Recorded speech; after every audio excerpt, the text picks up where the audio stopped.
Gamrot's on a 3-fight win streak. 3 good performances against good fighters. The Ferreira one was a bit of an odd one. But Holzman and Jeremy Stephens, good fights, good wins.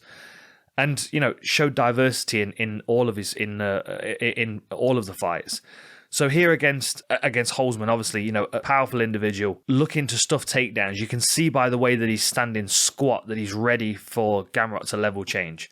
Holzman wants to keep this one in the striking range, and he knows that Gamrot wants to get a level change here. Something that we don't see very often, and when we do, it's usually from a very high level wrestler, someone like Cejudo.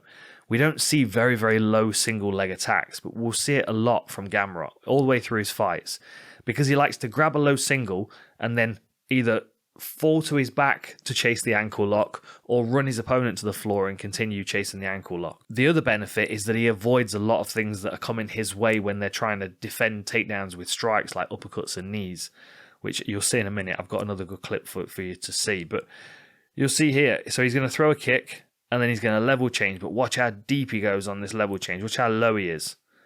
Like, he's going low leg. Now, most of the time when people are attacking a single leg, they're gripping around this part. They're gripping around the thigh, the knee. Gamrot's going even lower. And what this does is it usually forces his opponent to turn one way or the other to bail out. And he wraps that leg and chases it, keeps a hold of it at the ankle. But often when people start to run and turn, they either give their back or they fall to the floor, or there's a few good reasons why he uses this attack. And as you can see here against Holzman, he clamps onto that, which, as you can see with Holzman, it turns and forces him to face away. And then Gamrot chases him up and runs the pipe, turns it into a full takedown. It's almost like he prefers to grab a hold of an ankle and know that he's got something, instead of going in for a regular single leg and having to deal with their initial defense. Because most people's defense to a normal single is much better than a low single like that. It's difficult to defend. You have to have quick reflexes and quick feet to get out of the way of those. So that was, really nice takedown. And there's another example of it. And this is a different takedown from a different angle. But you can see that Holzman's going to attack with this rear hand. He goes for an uppercut. And you've got to think, so if Gamrot's going for a regular takedown, if he's shooting a single, he's coming in to attack at this sort of level. So if you watch where this uppercut goes when he level changes, I mean, he's underneath that line, but the uppercut is filling that space where he may have been heading to if he was clamping onto that lead leg. I mean, I would just make the argument all day. If he was going for a regular single, that uppercut would have hit him. But he goes really low on the leg. And you can also see, and this is a reason why his opponents turn as well, is because at this point when he grabs around the leg, he's clamped on here, but he's still driving forward with his shoulder. And that's not nice on anybody's knee, and Jamie's knee in particular. You wouldn't like that, would you, Jamie? We'd have to pop that back into place for you. That is an immediate hyperextension on the knee, which is what causes people to turn, because if they don't, then they're being driven down to the floor with their back of their knee first. Like, you can see that hyperextension there forces Holzman to kind of fall forward. And as he falls forward, then you see Gamrot pick it up and shelve it. And this is why he's such a good leg attacker, because he's able to isolate them very quickly. He's also got that wedge over the other leg as well. So he's doing a very good job of controlling Holzman as he falls. Really nice work. But that wasn't what got the fight finished. It was his hands. I mean, again, he's very much a mixed martial artist. He's got skills. Steps in with a big 1-2 here.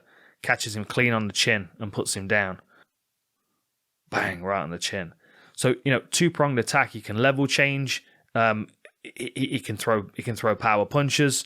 He's got submissions. He's very much an all-rounder. Coming into this one against Tsarukyan, you've got to think that he's expecting Tsarukyan to try and control the range and the pace of the fight with wrestling.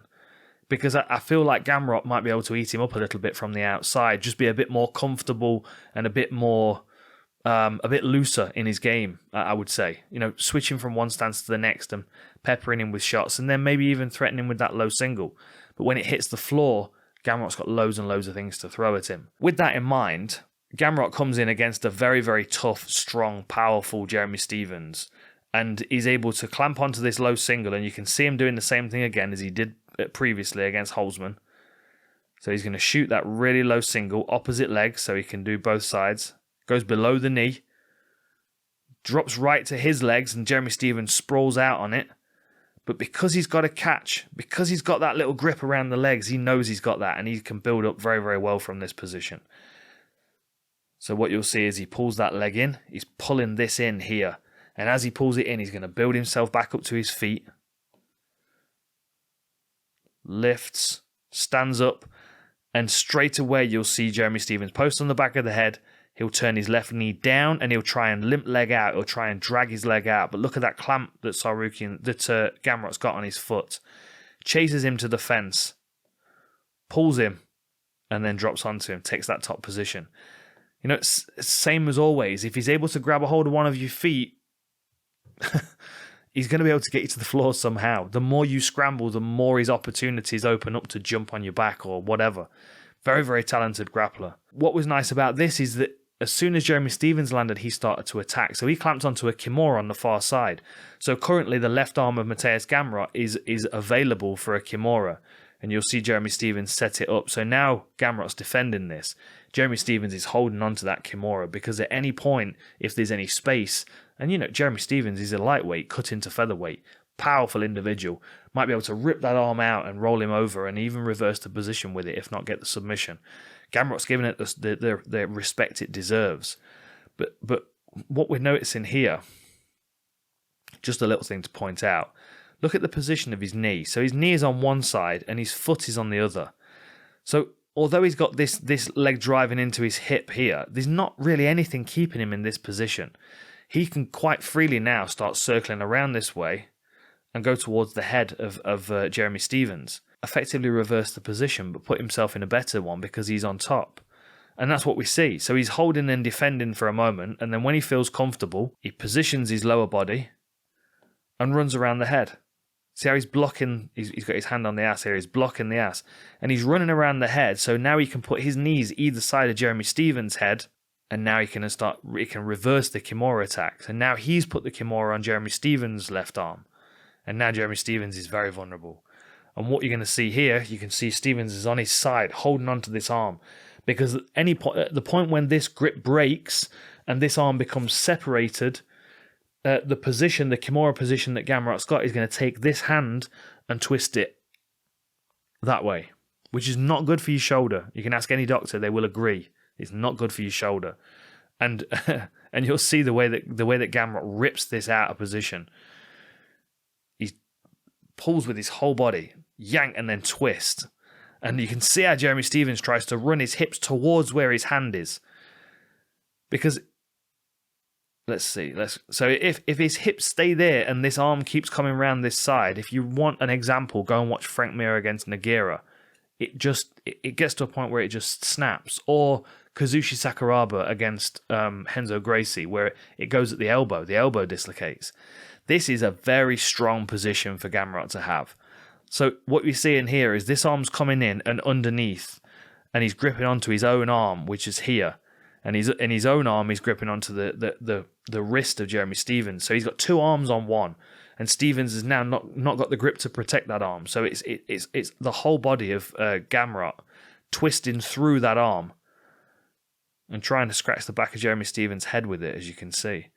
And what we also can't see from this position, because Stephens has got his leg in the way, Gamrot's actually kneeling on his bicep there as well, just to make sure he's pinned into place. Like, his ability to reverse that position shows an awareness of grappling, of positioning, that was just far too quick for Jeremy Stephens. I'm not saying he's going to be able to catch Gamrot with these positions, but these are moments where he can throw something at his opponent in a scrambling exchange, clamp onto a Kimura, start to crank it to reverse positions, or tie him up so he doesn't get caught with those massive elbows. I mean, anything that you can do to keep Tsarukyan working in defense on the top or on the bottom is beneficial, because when those elbows start flying, one or two, and people start getting stitches. And Gamrot is a very, very talented fighter, but everyone's vulnerable to get to those kind of elbows.